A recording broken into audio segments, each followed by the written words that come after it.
dikendalikan ya. Dipikir speaker viewer ya. Oke. Selamat malam teman-teman semua. Oh, belum jalan. Tunggu sebentar.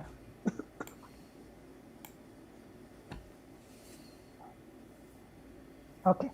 Selamat malam sahabat semua. Selamat bertemu kembali dalam acara kedua kami, Open House Suluh Bangsa Mulia. Dan malam ini, saya sih exciting malam ini ya, karena kita akan mendengarkan paparan dari profesor kesayangan kami nih, Profesor Eko Indrajit ya. Dia akan membicarakan, karena topiknya hari ini, bisa nggak sih permasalahan kecanduan game itu diatasi bukan dengan meng-cut gamenya. Nah, ini Profesor Eko ini punya ide yang luar biasa gitu kan, yang membuat kami sangat pede menjalankan Suluh Bangsa Mulia ini.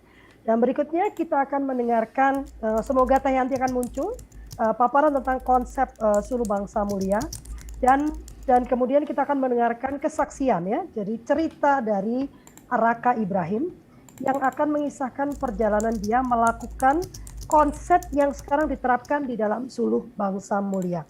Jadi nanti teman-teman bisa bertanya pada Raka apa permasalahan yang dia alami dan bagaimana dia menyelesaikan masalah tersebut dan apa dampaknya buat kehidupan dia saat ini. Raka saat ini sudah berusia 25 tahun, jadi sudah bekerja. Nah, kesempatan pertama dan nanti, saya lupa. Dan juga kita yang paling penting sebetulnya mendengarkan Kak Igi. Kak Igi nanti akan memaparkan bagaimana sih bentuk sekolah kita. Nah, ya kan? Kenapa kami berani, tadi ada yang tanya Kak Igi, ini menuju metaverse ya?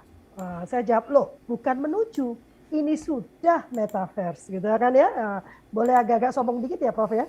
Ya kan? Jadi ini sudah metaverse. Nah, jadi bukan menuju, ini sudah ini. Dan nanti Kak Igi akan memaparkan bagaimana sih bentuk sekolah kita.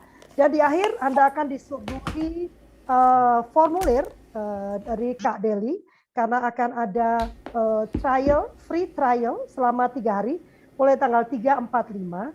Dan tanggal 6-nya bagi anak-anak yang berhasil mendapatkan badge dan menyelesaikan penugasannya, boleh spend time di Suluh Bangsa Mulia selama 2 jam bermain-main saja. Nah, kalau itu jagonya profesor, nanti mungkin yang lead profesor aja tanggal 6 itu ya, bermain-main bersama ya.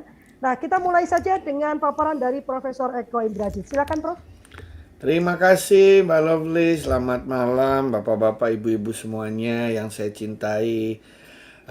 Waktunya berapa lama Kak diriku ini? Susah aku ngasih waktu Profesor. Ya secukupnya, saya nggak lama-lama karena saya lebih senang banyak diskusi. Nah ya, nanti jalan-jalan. Ya. Baiklah, selamat bertemu kembali ya. Dan sekarang eranya menjadi lebih tepat nih, karena kita udah jalanin metaverse baru namanya keluar gitu ya Mbak ya. Nah, jadi teman-teman sekalian, hari ini saya akan sharing yang sedikit berbeda dari yang biasa saya sharing dulu. Sebentar. Kak Deli, Profesor jadikan co-host ya. Oke. Ya, belum bisa sharing, bisa minta. Bentar Kak. Oke, aman. Jadi judul saya adalah pengembangan sekolah virtual dalam era metaverse, from gaming to learning. Nah, kata Mbak Lovely tadi ya. Jadi bagaimana sekolah-sekolah virtual yang mulai berkembang dan sebentar lagi akan booming ini ya, akan booming di seluruh dunia nih gara-gara Mark Zuckerberg gitu ya. Jadi bagaimana unsur-unsur game benar-benar akan dibawa ke learning. Saya akan lihat dari berbagai jenis hal yang akan terjadi dan sebagian besar sudah diadopsi di sekolah kita ya, di Suluh Bangsa Mulia ya. Nah, jadi kalau dilihat apa itu metaverse, terjemahan bebasnya Zuckerberg sederhana ya. Sebuah online virtual world di mana bentuk realitas baru ini ya. Realitas baru ini bukan menggantikan realitas yang ada di sekitar kita, tetapi memperkaya realitas yang ada di sekitar kita yang hanya bisa diakses dengan menggunakan 2 teknologi utama, yaitu augmented reality dan virtual reality. Nah, cara masuknya adalah, nanti akan kita lihat. Jadi untuk masuk ke dalam eh apa namanya, arena baru ya. Kan kita nih ada di universe ya, physical universe. Nah, ini ada first line. Meta, dikatakan meta karena meta itu artinya beyond, dan Facebook mau ganti nama jadi Meta gitu ya, beyond the reality, beyond the physical universe yang kita hadapi sekarang.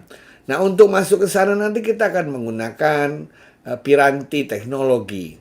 Nah, masih banyak yang belum bisa membedakan antara virtual reality dengan augmented reality. Bedanya begini Bapak Ibu, dua-duanya nanti ini akan saling dipakai dan akan saling melengkapi. Augmented reality itu adalah realitas fisik yang ditambahkan. Namanya juga augmented gitu ya, artinya ditambahkan. Jadi misalnya di dekat rumah kita ada bunga mawar, kita ngelihatnya sebagai bunga mawar biasa.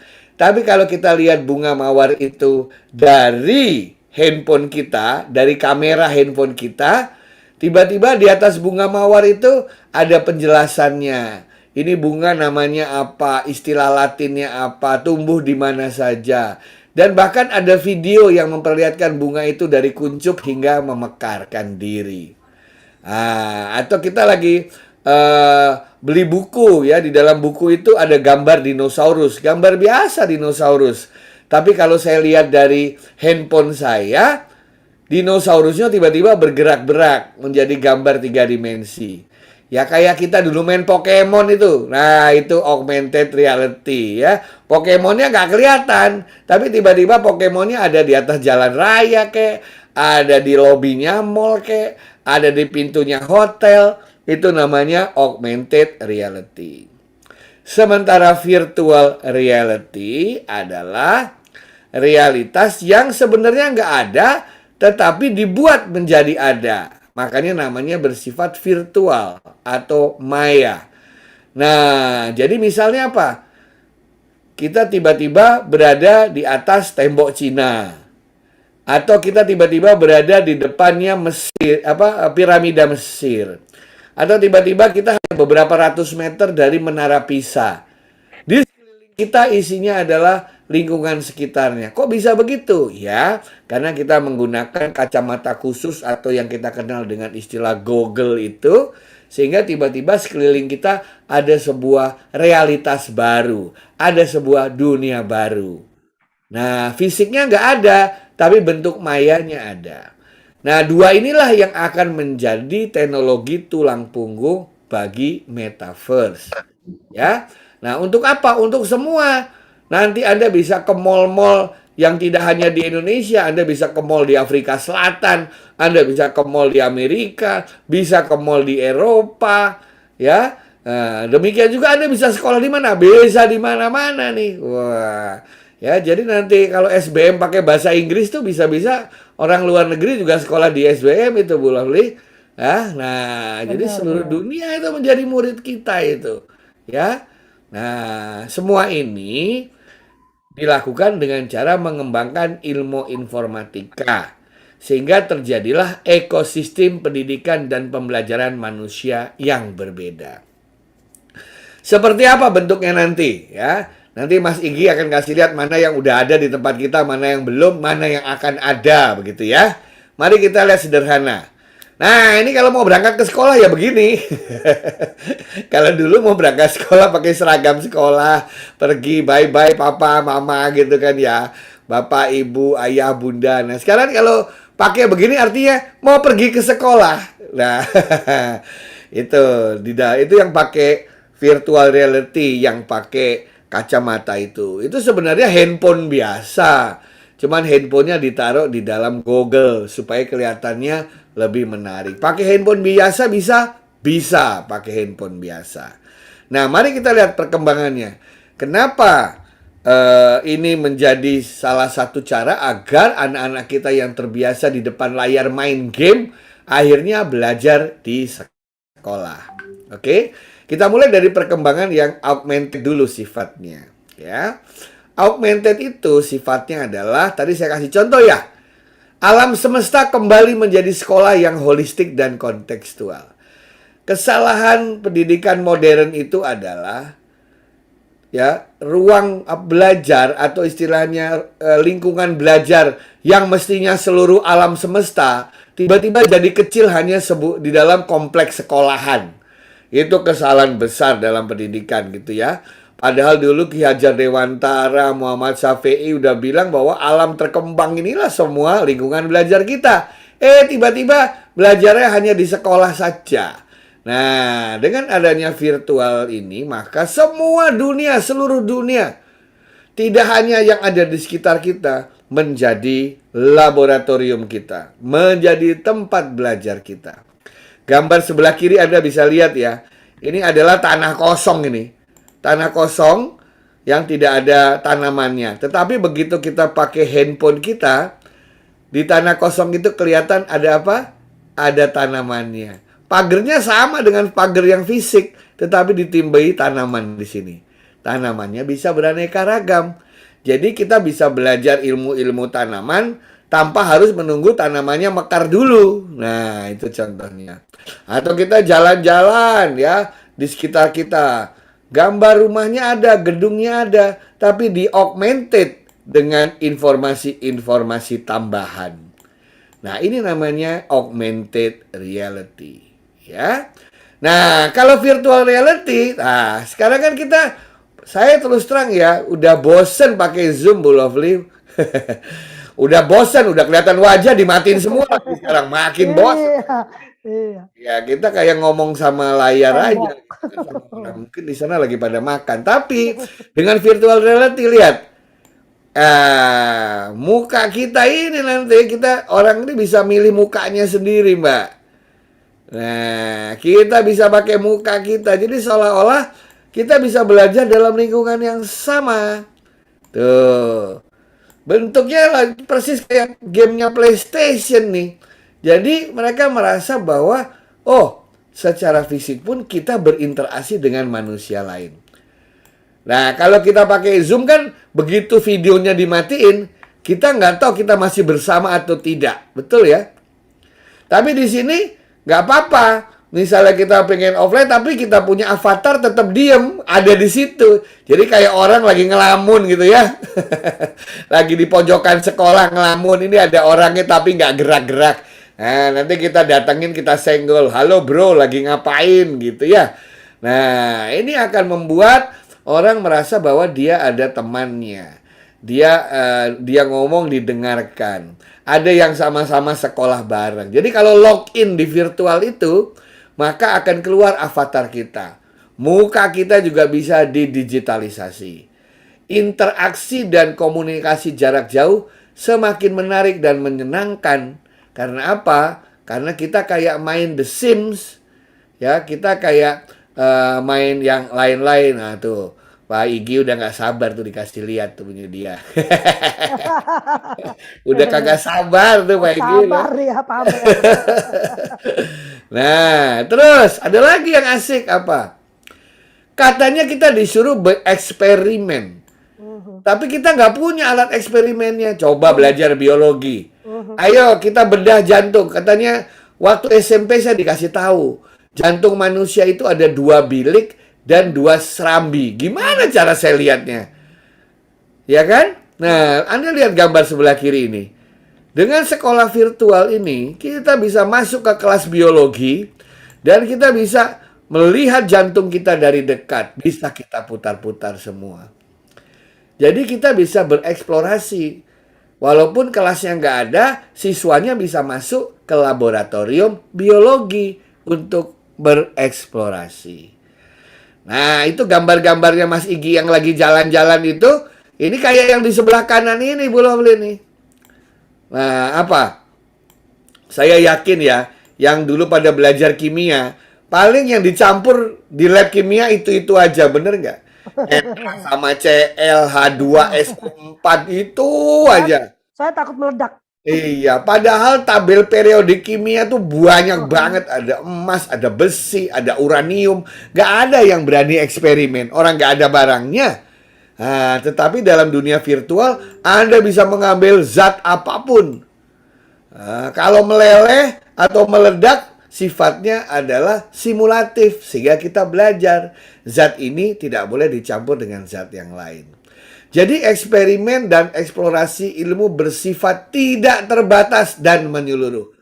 Orang main game itu kan nggak ada yang ngatur ya. Dia boleh nyampur-nyampur, dia boleh pergi kemana aja. Betul ya?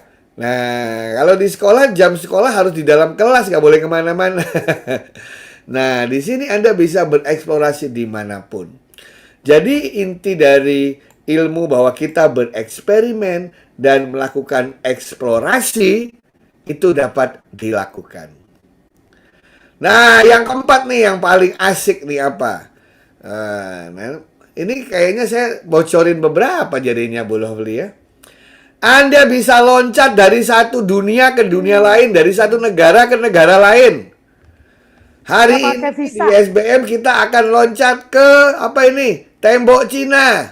Nah, tiba-tiba sekarang kita masuk di dalam kelas, isinya adalah tembok Cina yang panjang itu, yang spektakuler itu. Nah, besoknya bosen kita, ayo kita ke Itali. Nah, ini kan semua sifatnya virtual ini istilahnya. Besoknya lagi bosen kita, ayo kemana? Kita ke dalam piramida Mesir.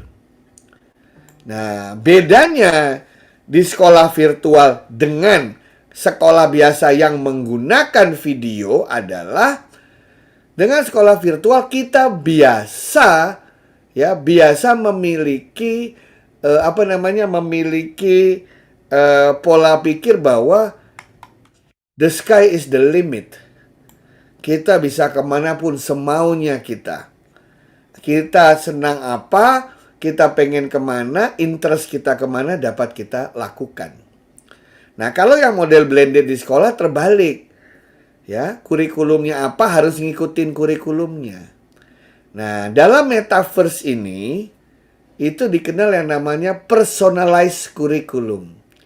Karena setiap manusia itu memiliki hobinya, talentanya, memiliki kelebihannya, bakatnya masing-masing, maka ke depan nanti pasti yang namanya kurikulum adalah personalized curriculum. Banyak yang nanya, apa mungkin? Tidak mungkin kalau tidak pakai teknologi. Nah, itu aja. Yang namanya personalized curriculum, kuncinya cuma 3. People, proses, dan teknologi. Nah, ini nomor 4 ya. Nomor 5. Nah, ingat nggak kalau kita main game bisa bikin macam-macam. Dari yang seneng bikin apa tuh namanya?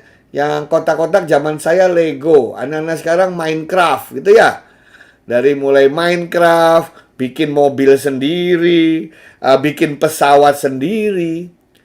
Jadi yang namanya belajar untuk mencipta yang selalu didengung-dengungkan oleh Pak Menteri kita, bahwa anak-anak Indonesia tidak boleh hanya berhenti sampai tahu saja, tapi harus bisa menciptakan sesuatu semenjak dini. Ya, kalau disuruh menciptanya sudah di perguruan tinggi sudah terlambat. Ya, kultur mencipta harus ada semenjak kita TK. Ya, dari TK kan kita udah dikasih kertas, udah belajar melipat, sudah dikasih lem, suruh bikin sesuatu. SD, SMP, SMA pun kita harus terbiasa untuk belajar menciptakan sesuatu. Tapi ada yang bilang, bikin mobil baru bisa nanti kalau udah perguruan tinggi. Siapa bilang? Buktinya main game bisa saya bikin mobil. Ya kan? Saya bisa sambung-sambung game-game yang ada mobilnya itu. Nah, itu ilmunya banyak dipelajari. Jadi game-game, software game itu di luar negeri dipakai untuk belajar. Arsitek coba. Ya kan, Anda yang memakai banyak aplikasi-aplikasi 3 dimensi untuk membuat desain rumah, desain interior. Anak-anak SMP, SD udah jago-jago membuat desain itu. Nah, ini adalah bagian dari proses pembelajaran. Kenapa? Belajar untuk mencipta dapat dilakukan sedini dan sesegera mungkin. Nah, ya. Jadi banyak orang sekarang bilang kita harus soalnya hot. Anak-anak harus bisa creating dan lain sebagainya. Kalau sudah di SMA sudah terlambat. Kultur mencipta, kultur berpikir secara mendalam, kultur untuk berani bertanya, kultur untuk bereksplorasi sudah harus dilakukan sedini mungkin sesuai dengan usia yang ada. Nah, ini yang kelima. Yang keenam, ayo coba. Lihat nih yang kanan bawah ini. Ini orang yang sedang main game sport itu. Ya, mau tenis kek, mau sepak bola kek, mau basket kek, main volleyball gitu ya. Nah, nanti di sekolah virtual gimana mainnya? Ya kita akan bermain olahraga biasa. Anda yang pernah biasa main Xbox kan keringetan juga, bener nggak? Coba siapa yang ikut Just Dance itu. Baru satu lagu aja udah keringetan Just Dance itu ya. Nah, kita akan melakukan hal yang sama. Banyak yang bilang kalau masuk sekolah virtual nggak bisa bergerak, Bu Lovely, cuman di depan komputer saja. Salah. Pergi dari satu tempat ke tempat yang lain ada dua pilihan, kita yang jalan atau handphonenya yang jalan gitu ya. Kita bergerak-gerak loh, jangan salah. Nanti dikasih lihat sama Mas Igi tuh, tangan kita gerak, dia ikut gerak tuh. Ya kan? Ya walaupun ada bisa langsung terbang, boleh kalau kadang-kadang terbang gitu ya. Kalau pagi-pagi masuk sekolahnya terlambat, kita terbang sedikit gitu ya. Tapi dalam virtual kita bisa bergerak. Bahkan kalau Anda lihat yang bagian kiri bawah, ya ini anak-anak SMP sudah diajarkan pura-puranya menjadi dokter. Dan ini adalah guru virtualnya yang ngajarin bagaimana sih kalau orang itu jantungnya berhenti dikujutkan. Ini bukan untuk perguruan tinggi. Ya, bagi yang di Jakarta kan suka ke itu apa namanya Kidsania gitu ya. Berpakaian macam-macam. Nah, ini langsung kita berperan sebagai dokter. Yang sebelah kanan atas ini kita berperan sebagai ahli mekanika dan lain sebagainya. Ini semua adanya nanti di sekolahan virtual begitu. Ya, akan lebih sulit di sekolahan formal biasa karena pasti banyak-banyak debatnya gitu ya. Akhirnya nggak jadi-jadi gitu sampai sekarang. Nah, bagaimana dengan sekolah-sekolah yang sudah terlanjur fisik? Ya, taruhan sama saya Mbak Lovely. Ada dua kemungkinan. Ya, ada dua kemungkinan yang terjadi. Yang pertama, sekolah fisiknya tetap ada. Tapi mereka nanti akan mulai melengkapi siswanya dengan apa? Laptop. Dengan ini apa namanya? Google. Oh, Google. Atau laptop. Atau sama handphone sama. Tapi pertanyaannya, begitu masuk sini dunianya di mana? Tinggal pilih mau ke dunianya metaverse-nya Zuckerberg atau ke SBM First. Universe-nya SBM loh. Itu SBM First bisa. Nah, ini contoh-contohnya. Jadi nanti akan banyak first nih ceritanya nih ya. Nah, dan membuat itu tidak mudah. Nah, nanti Pak Igi kasih tahu tuh ya bagaimana dia sudah mengembangkan ini semua. Ya, nah. Terus nanti akan berkembang perkawinan. Di mana perkawinannya nanti? Yang sekolah virtual akan menggunakan VR. Yang sekolah formal akan melengkapi dengan AR, Augmented Reality. Dan mereka akan saling memperkaya itu. Nah, disinilah kuncinya teman-teman sekalian bahwa semua ini serba berkembang. Jangan ada lagi yang nanya, gimana ya caranya pendidikan karakter di dalam virtual? Alah, pendidikan karakter tuh ya setiap hari itu kita pendidikan karakter teman-teman. Banyak yang berpikir pendidikan karakter tuh adanya di sekolah, justru salah. Kalau ada orang tua murid nanya ke saya sebagai guru, gimana pendidikan karakter di virtual? Sebelum saya jawab, saya akan tanya ke bapak ibunya, Anda ngajarin karakter di rumah gimana? Saya bilang, karena pendidikan karakter tuh tanggung jawab semua orang. Ya di rumah, ya di sekolah, ya di masyarakat.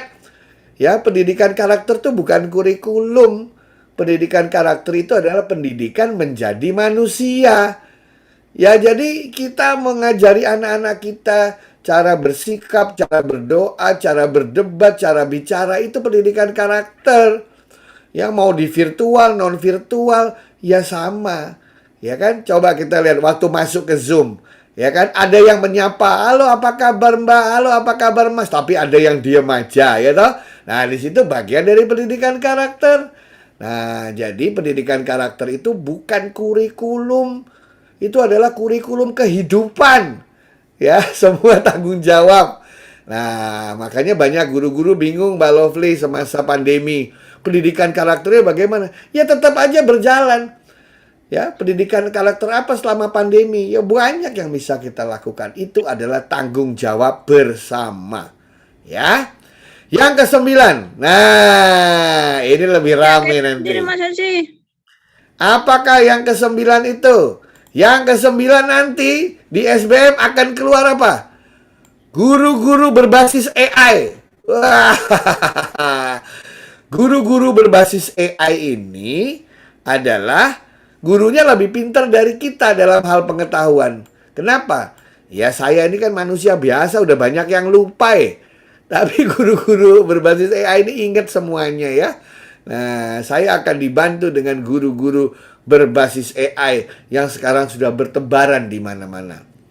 Jadi anak-anak nanti akan punya banyak guru. Guru fisik, guru virtual, guru AI. Yang penting adalah untuk bisa mengajarkan mereka semua menjadi orang-orang yang hebat. Ujiannya bagaimana? Ujiannya kayak main game. Tuh, di sebelah kiri atas nih. Tuh lagi ujian. Ya, ujian apa? Dia lagi ujian nyetir nih. Ya, kiri bawah ujian masuk apa namanya? Ujian mengenai ilmu seni, tapi dibikin seolah-olah kayak Who Wants to be Billionaire. Nah, ini ujiannya, cara milihnya tangan-tangannya digerakin. Wah, ini ABCD-nya juga beda gitu ya. Jadi ujiannya juga menyenangkan. Kalau salah ya bisa diulang. Namanya main game, kalau nggak bisa lewat level 2 kan diulang-ulang terus sampai lewat. Oh, levelnya ada 100 ya kan? Nah, itu salah satu yang bisa dilihat. Jadi teman-teman sekalian, percayalah nanti akan banyak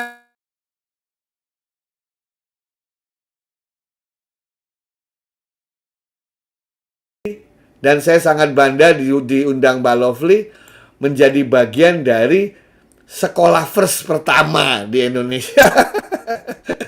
Ya, nanti boleh banyak ada first. Tapi sejarah membuktikan sekolah first pertama adalah SBM. Oh. Nah, itu intinya, ya kan? Mau nanti kita jalannya pelan-pelan, jalannya tertatih-tatih biasa. Yang namanya pertama itu pasti akan belajar banyak, ya. Tapi kalau tidak ada Windows 3, nggak ada Windows 95, nggak ada Windows 95, nggak ada Windows 2000, nggak ada Windows 2000, nggak ada Windows yang Anda pakai sekarang. Nah, inilah adalah sekolah first yang pertama, ya. Bahkan sebelum Metaverse diperkenalkan, udah diperkenalkan dulu nih ya, first kita ya. Nah, tujuannya apa? Menghadirkan akses terhadap pendidikan bermutu bagi seluruh umat manusia tanpa kecuali melalui pemanfaatan teknologi informasi dan komunikasi. Teman-teman sekalian, ini adalah hal-hal yang saya lihat tadi, itu bukan teori, bukan rencana, tapi sudah dijalankan di beberapa tempat, namun masih sporadis terpisah-pisah. Dan SDM sudah mulai menyatukannya satu demi satu. Dan bagi yang tidak sabar, nanti ya setengah jam lagi Mas Igi akan jalan-jalan di tempat kita. Dan beda sama sekolah lain. Sekolah lain untuk melihat fasilitas baru nunggu 1 tahun. Nah, ini tiap hari bisa ada yang baru kalau di sekolah first itu. Di virtual first itu tiap hari bisa ada yang baru. Bahkan siswanya juga bisa membuat sesuatu yang baru. Demikian dari saya teman-teman sekalian. Nanti kita akan terbiasa dengan hal-hal semacam ini. Sama seperti dulu. Wah, kalau kita ngomong telekonferensi, semuanya bilang, nggak mungkin itu telekonferensi. Tapi lihat apa yang terjadi. Tiba-tiba kita semua terbiasa dengan telekonferensi, dengan Zoom, dengan Webex, dengan Google Meet. yang dulu kita pikir nggak mungkin. Nah, sama sekarang. Kalau kita masih bilang nggak mungkin, tiba-tiba udah ada di depan mata. Dan kita yang tidak berhasil mengantisipasinya akan ketinggalan kereta nanti. Demikian dari saya kembalikan ke temanku tercinta Mbak Lovely. Thank you. Wah, dapat mimpi apa itu jadi teman tercintanya Profesor Eko. Waduh, ya luar biasa ya. Tapi memang kalau mendengar Profesor itu jadinya semangatnya menggebu-gebu. Ya, ayo cintai produk-produk Indonesia gitu kan. Jangan nunggu Amerika atau luar negeri yang menyampaikan, tapi ayo berbangga bahwa kita sudah memulai dari negeri kita sendiri ya, Prof ya. Mbak Bahwa Lovely, saya 20 tahun sama sahabat saya. hmm, Keliling kampus-kampus Indonesia, keliling sekolah-sekolah Indonesia, memperkenalkan e-learning. hmm, Ya kan? Cuman sebagian kecil yang percaya. hmm, Akhirnya apa? Begitu pandemi, kelabakan semua. iya. Yang sudah terbiasa, tenang dia, gitu kan ya. Oh, kami Iya. sudah biasa. Sama dengan VR dan AR. Itu adalah masa depan paling dekat. Yes, baru saya tulis di wall Facebook saya. Kami tidak sedang sibuk cari lahan, kami tidak sedang sibuk membangun gedung. Kami sudah pindah ke dunia virtual ya. Iya. Nah, pasti penasaran dong lihat seperti apa sih SBM First ini. ini term baru ini, SBM First ini seperti apa sih? Saya mau langsung pindah ke Kak Igi lah kali ini ya. Ya, Raka sabar sedikit ya. Silakan Kak Igi. Deli tolong disorot Kak Igi-nya. Ya, terima kasih Kak Lovely. Terima kasih atas kesempatannya. Malam ini saya akan perlihatkan bagaimana SBM, bagaimana sehari-harinya kita berinteraksi di sekolah kita. Ya, jadi saya pasangkan dulu, saya mainkan dulu video mengenai SBM-nya.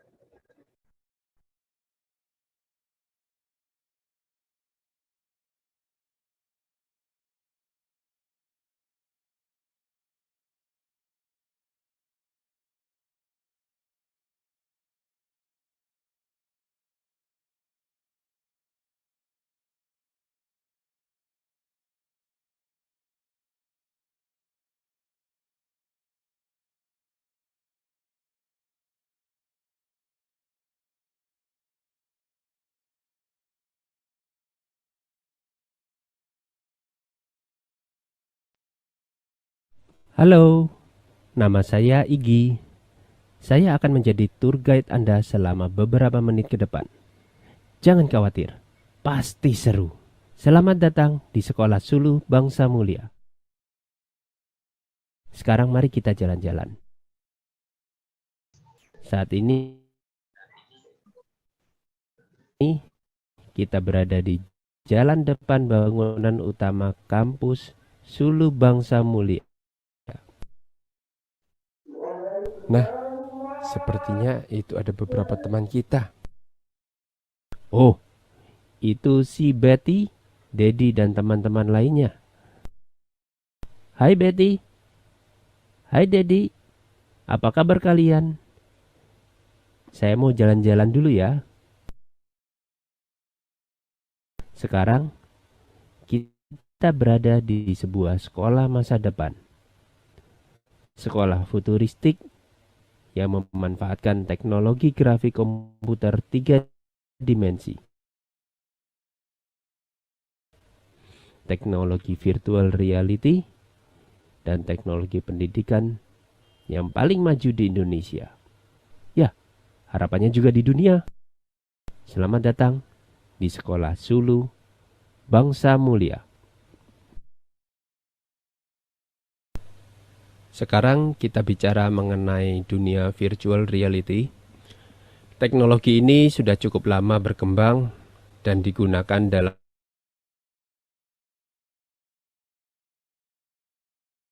dunia game. Dan juga ada yang menggunakannya sebagai sarana bersosialisasi. Seperti pada aplikasi Second Life. Mungkin sudah ada yang mengenal aplikasi ini. Nah, sekarang kami memanfaatkan teknologi yang serupa untuk dimanfaatkan dalam dunia pendidikan. Tentunya sudah banyak instansi pendidikan di luar negeri dan mungkin juga di dalam negeri yang mencoba menggunakan teknologi ini. Tapi sejauh ini teknologi virtual reality ini masih digunakan sebagai ekstra saja dalam fasilitas pendidikan mereka, atau hanya sebagai eksperimen. Suluh Bangsa Mulia berani melangkah lebih dari mereka. Kami mau totalitas dalam memanfaatkan virtual reality dan teknologi online lainnya dalam keseharian bersekolah. Sekarang, ini adalah denah kampus utama kami. Perangkat display ini tersebar di banyak tempat, ada di semua bangunan kampus utama ini. Selanjutnya kita akan mengikuti tur terbang ala drone untuk melihat lingkungan kampus sekolah kami. Kita lihat isi bangunan utama dari area kampus yang isinya adalah lobi, ruang kelas, dan ruang teater yang bisa digunakan untuk acara seminar atau yang sejenisnya. Ini ruang-ruang kelasnya.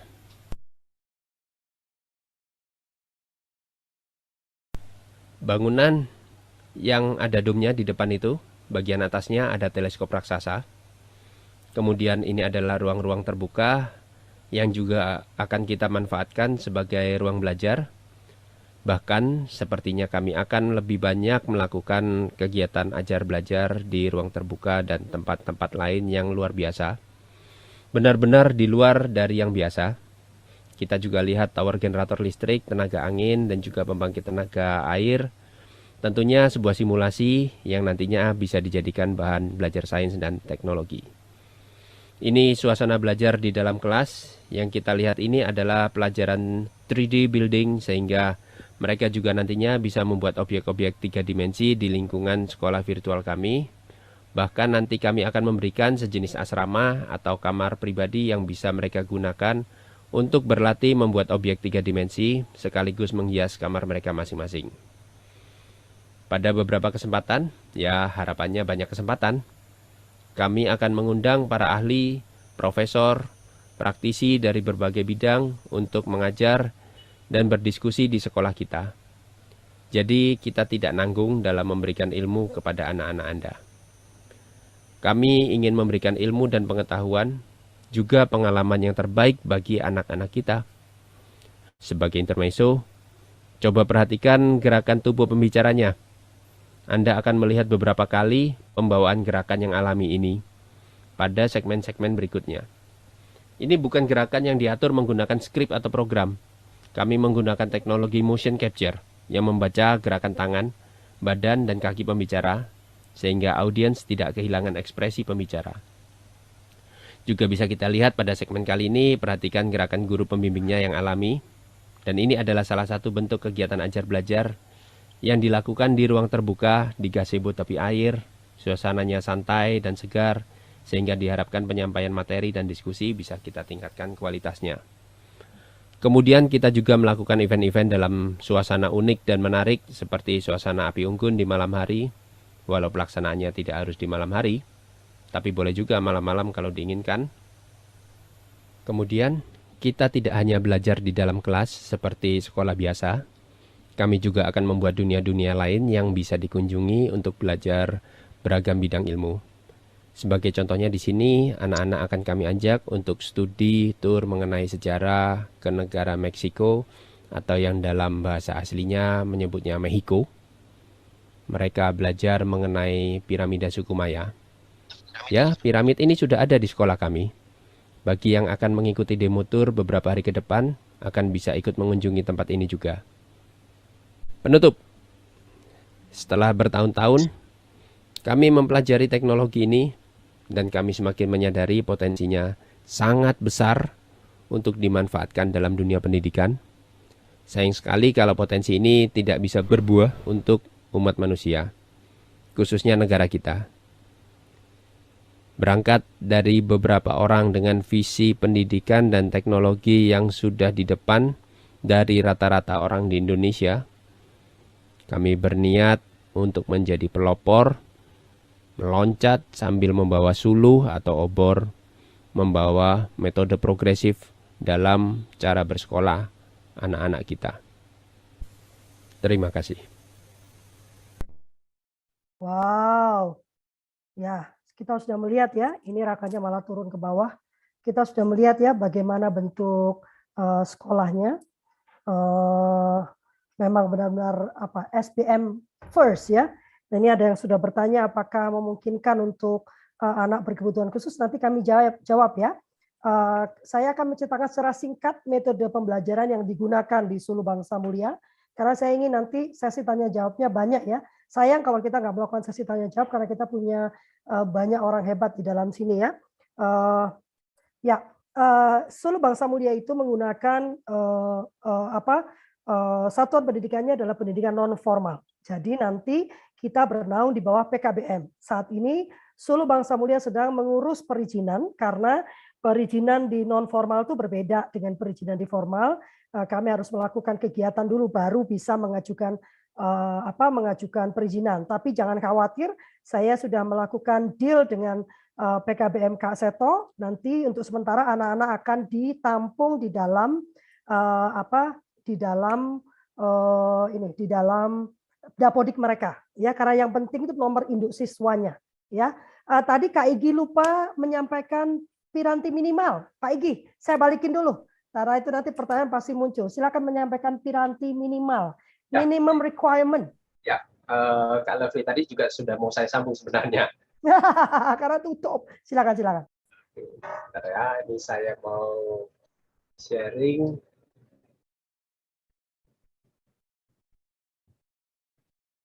Nah, jadi untuk masuk ke dalam metaverse, ke dalam dunia atau ke dalam sekolah SBM, itu kita tidak harus menyiapkan perangkat yang terlalu mahal atau yang canggih.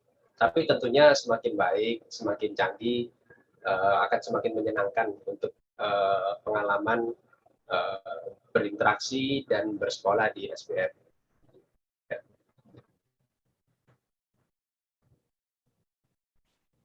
Nah, jadi kelihatan ya. Nah, untuk kebutuhan yang direkomendasikan di SBM itu menggunakan prosesor Intel i5, paling tidak yang generasi ke-7. Itu generasi ke-7 itu prosesor yang usianya sudah 5 tahun yang lalu. Jadi tidak perlu khawatir kalau Anda membeli komputer 2-3 tahun terakhir, tentunya sudah memiliki kemampuan yang lebih baik dari rekomendasi kami. Kemudian memori menggunakan RAM 16 GB atau kalau lebih akan lebih baik lagi. Kemudian storage, penyimpanan data akan sangat menyenangkan, akan lancar kalau menggunakan jenis SSD dengan storage yang available, yang masih ada sisanya sekitar 100 GB. Kemudian yang paling menentukan sebenarnya adalah graphic card atau GPU. Kalau Anda memiliki NVIDIA GeForce paling tidak GTX 1050 Ti, itu akan memiliki tampilan yang sudah sangat baik, sudah akan memuaskan, lancar. Tentunya ini juga sebenarnya GTX 1050 ini sudah keluaran 5 tahun lalu juga, tapi karena akhir-akhir ini GPU yang baru-baru susah dicari, ya gara-gara cryptocurrency miner itu, jadinya seri yang ini itu semakin populer, kembali populer. Jadi banyak dicari lagi. Mungkin penggantinya GTX 1650. Nah, itu setara lah. Kalau Anda memiliki yang lebih baik, tentu grafiknya bisa lebih cantik lagi. Nah, kemudian internet connection yang disarankan memiliki paling tidak 20 megabit per second atau lebih kencang, lebih baik. Ya. Tapi apakah memang harus seperti ini spesifikasi yang dibutuhkan? Tidak. Jadi sebenarnya dengan ini bukan rekomendasi, ini minimal requirement, jadi kebutuhan minimal supaya bisa jalan-jalan, bisa berinteraksi di SBM. Anda bisa menggunakan Intel prosesor i3 dengan generasi yang jauh sebelumnya, yang generasi 3 itu sekitar 7-8 tahun yang lalu, itu pun masih bisa dipakai. Jadi saya juga masih beberapa kali pakai menggunakan komputer setua yang generasi ketiga ini, masih bisa masuk ke SBM, masih bisa lancar, tapi dengan caveat, dengan kompensasi di tampilannya. Kalau Anda lihat, perhatikan nanti tampilan yang dihasilkan dari komputer-komputer yang spesifikasinya di bawahnya itu juga tidak secantik dengan spesifikasi yang menjadi rekomendasi kami. Kemudian untuk RAM sebesar 4 GB pun bisa, tapi ya lancarnya beda lah dengan komputer yang terakhir, yang terbaru, dengan RAM yang lebih besar. Jadi masih bisa RAM 4 GB ini. Kemudian paling tidak minimal ada hard disk 50 GB. Ini digunakan untuk caching, untuk menyimpan data-data 3D sekolah yang akan dimasuki oleh anak-anak Anda. Kemudian internet connection cukup 2 megabit per second. Jadi tidak perlu harus yang kencang-kencang. Tapi saya sarankan untuk koneksi-koneksi awal pertama kali masuk ke dalam SBM, mohon gunakan internet connection yang cukup kencang. Ya, paling tidak yang tadi itu 5 megabit atau 10 atau 20 lebih baik. Kenapa? Karena pada saat koneksi pertama yang dimuat, yang di-download dari servernya SBM itu adalah data 3D yang cukup besar, data satu pulau keseluruhan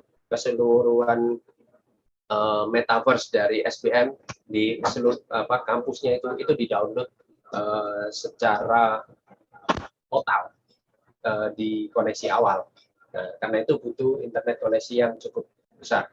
Banyak masalah kendala yang dihadapi oleh pemakai-pemakai di awal-awal yang connect, yaitu karena dia menggunakan koneksi yang baik pada koneksi pertama kali. Jadi dia loading cukup banyak, itu ada kesulitan di situ. Untuk yang menengah, jadi kalau tadi itu minimal requirement, tapi masih bukan menjadi rekomendasi kami. Bisa connect, bisa berinteraksi, experience-nya juga terjadi. Nah, tapi paling tidak minimal yang mau cukup menyenangkan, cukup lancar, yaitu bisa disiapkan komputer dengan spesifikasi i3 dengan generasi kelima, RAM-nya 8 GB, kemudian storage 50 GB. Nah, kemudian paling tidak gunakan GPU yang memang untuk gaming, walaupun yang low end, seperti NVIDIA GeForce GT 730, GT 730 itu sudah cukup bagus, bisa memberikan tampilan seperti yang di background layar ini. Kemudian juga internet connection paling tidak 5 megabit per second lah.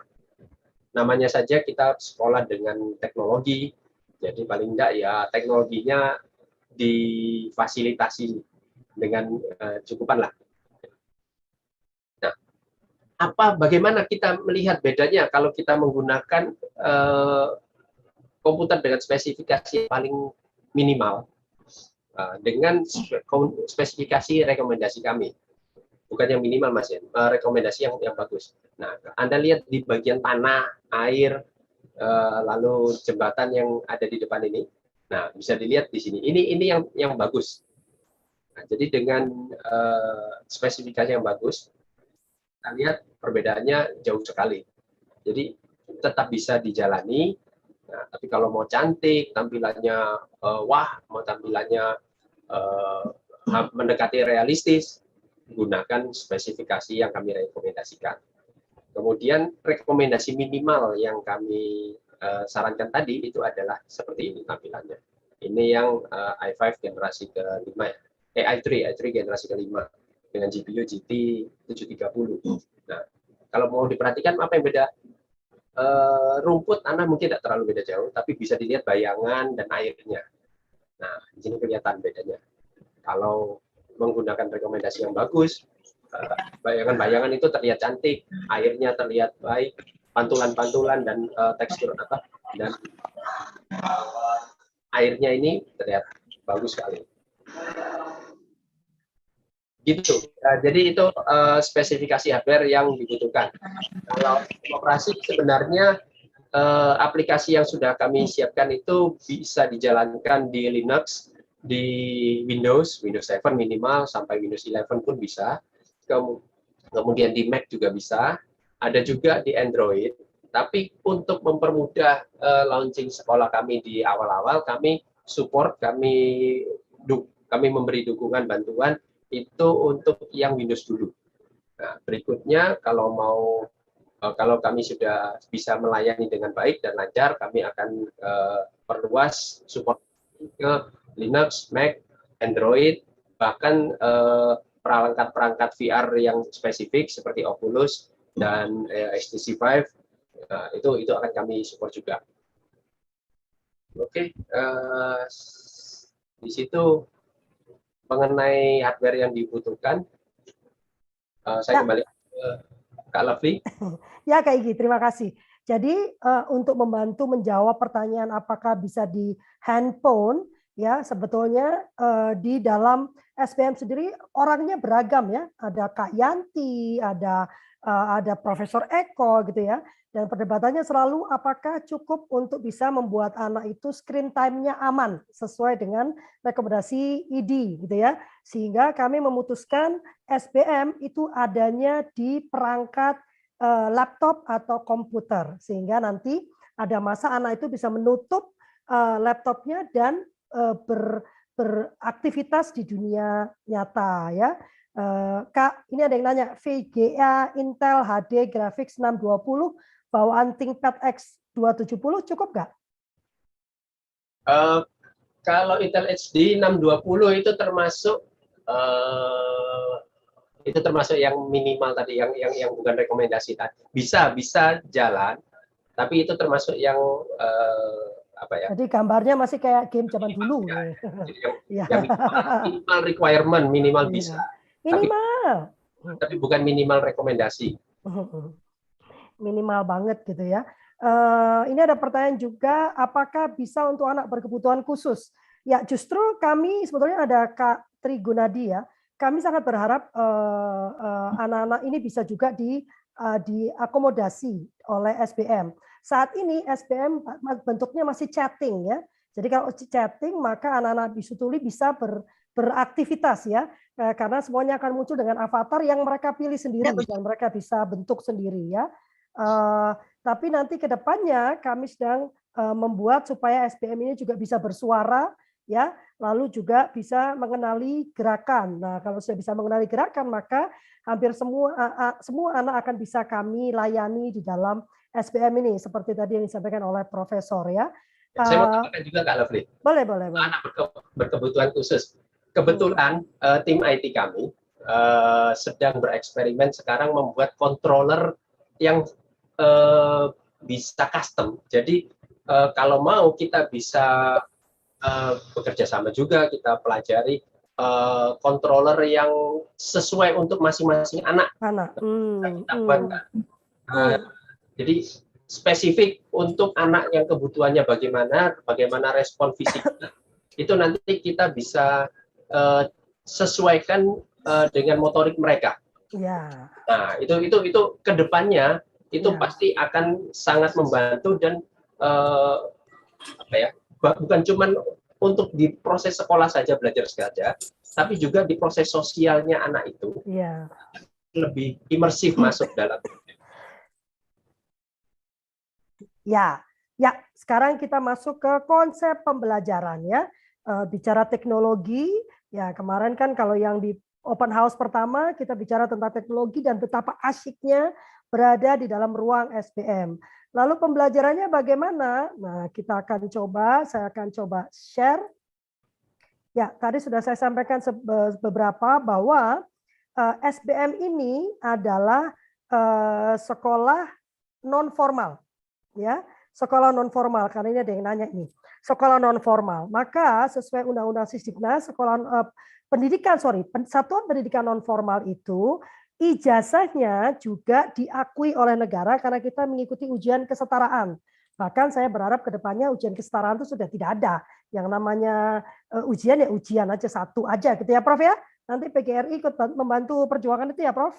Siap. Ya, mana ada ujian kesetaraan, nah, boleh ada ya. Nah, maka kami akan bernaung di bawah PKBM atau Pusat Kegiatan Belajar Masyarakat. Dan PKBM ini sedang kami susun, sedang kami ajukan. Maka untuk sementara anak-anak itu akan bernaung di bawah PKBM Kaseto ya. Di sini ada Kak Thomas ya. Nah, jadi diam-diam sudah menghubungi PKBM Kaseto sebetulnya. Sehingga anak-anak akan terdata dapodiknya di dalam PKBM karena penting buat anak-anak untuk langsung terdaftar di dapodik pada tahun pertama mereka melakukan pembelajaran. Kalau enggak, tahun itu akan dianggap hilang ya. Nah, lalu apakah maka ujiannya bagaimana? Ya seperti ujian di non formal lainnya ya. Dan apakah bisa diterima di perguruan tinggi? Yes, itu sudah dijamin oleh undang-undang. Jadi bukan karena SBM hebat, tetapi itu memang sudah dijamin oleh undang-undang lewat undang-undang undang sistem pendidikan nasionalnya. Yang kabarnya mau direvisi, tapi kabarnya revisinya lebih hebat ya. Lalu, nah ya ini nanti ya Kak Esther ya. Untuk sementara kami membuka untuk SMP kelas 1, kelas 2, kelas 3, kemudian SMA kelas 1 dan kelas 2. Jam operasional sekolah itu jam 8 sampai jam 2 siang. Menariknya, sekolah ini bukan dari jam 8 sampai jam 2 manteng gitu ya, tapi anak-anak menentukan sendiri tadi Pak Profesor menyampaikan kurikulum yang terpersonalisasi. Nah, anak-anak itu menentukan sendiri jadwal kegiatannya dan kapan dia mau datang ke sekolah selama target yang sudah dia tentukan sendiri itu tercapai. Asik kan Prof ya? Dan bagi anak yang menyelesaikan semua pekerjaannya, dia mendapatkan badge, maka dia boleh 1 jam lebih lama di sekolah. Jadi nanti jam 2 kurang seperempat ada peringatan, notifikasi. 15 menit lagi sekolah ditutup. Jadi nanti avatarnya tadi yang kayak Kak Igi bergerak-gerak itu ditendangin keluar ya, harus keluar. Dan nanti setiap 2 jam, ini masih ada, setiap 2 jam SBM itu akan meredup. Ya, akan meredup. Apa gunanya? Karena sebetulnya tiap 20 menit anak itu harus mengalihkan matanya dari layar. Ini sesuai dengan rekomendasi IDAI ya. Maka nanti setiap 2 jam mungkin akan dibuat setiap 1 jam kayaknya ya Kak Igi ya. Itu meredup SBM-nya.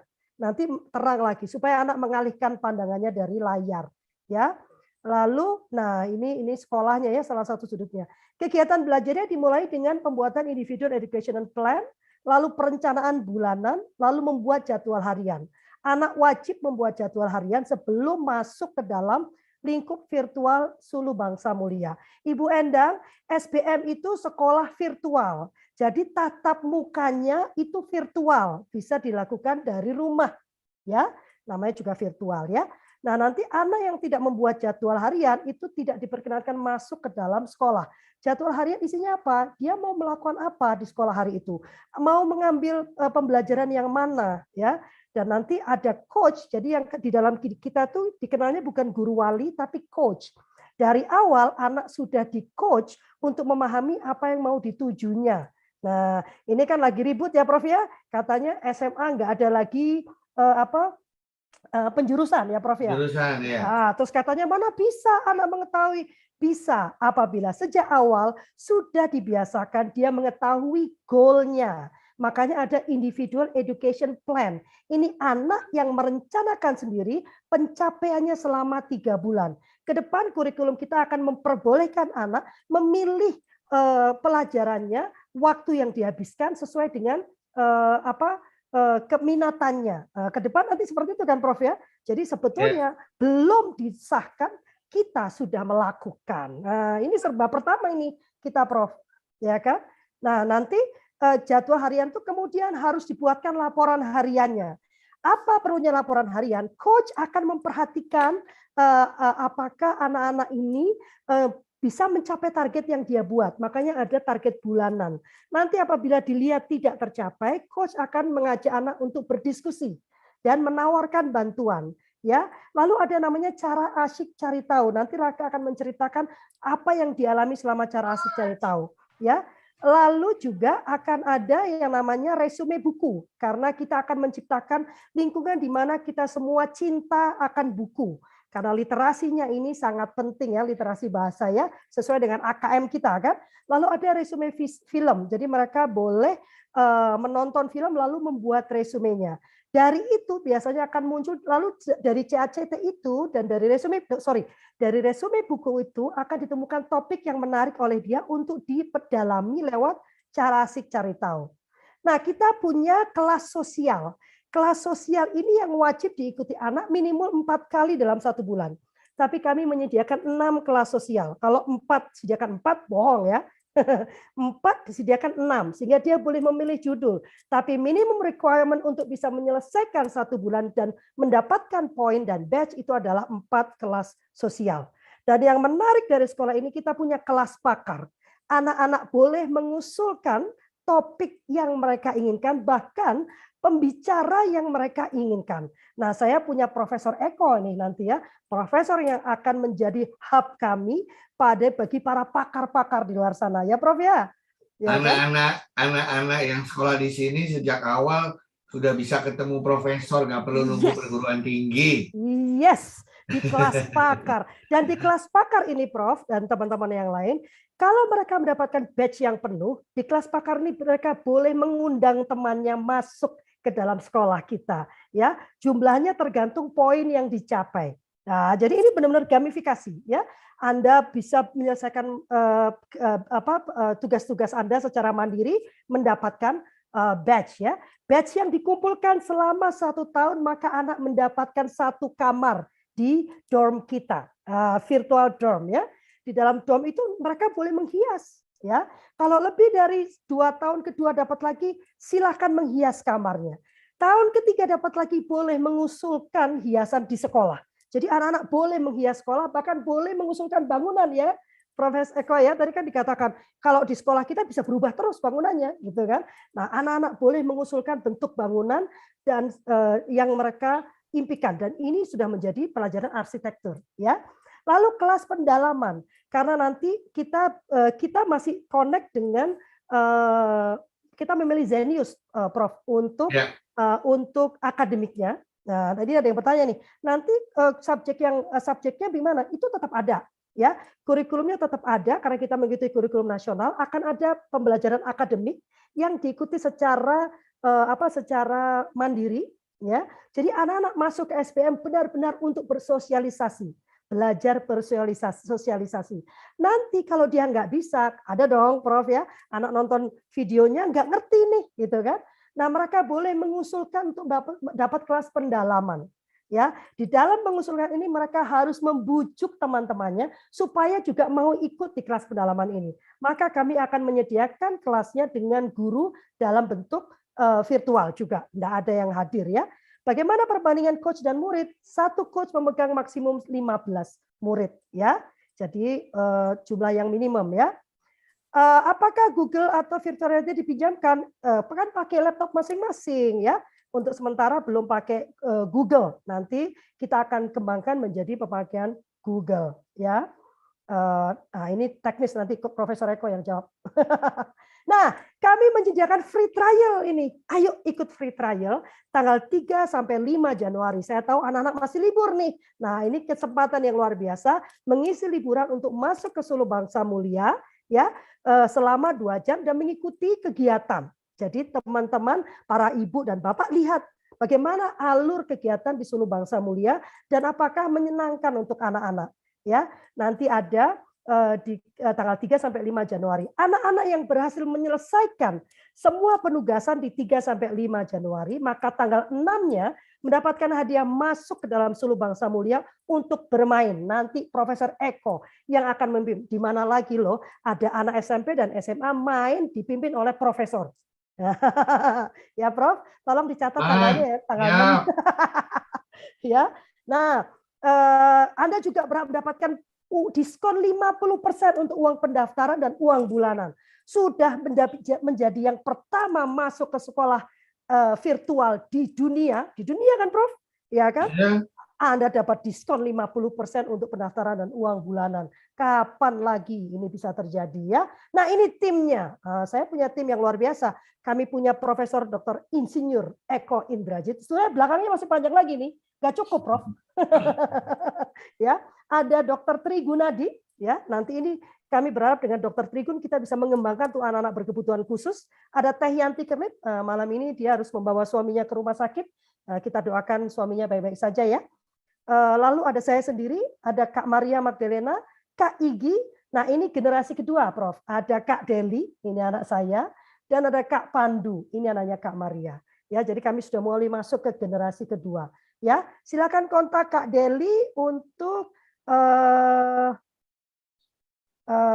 Kak Bill. Tidak ada gedung sekolahnya di virtual ya, di Suluh Bangsa Mulia ya. Saya akan menuju ke Kak Raka dulu ya sebelum saya menjawab pertanyaan-pertanyaan.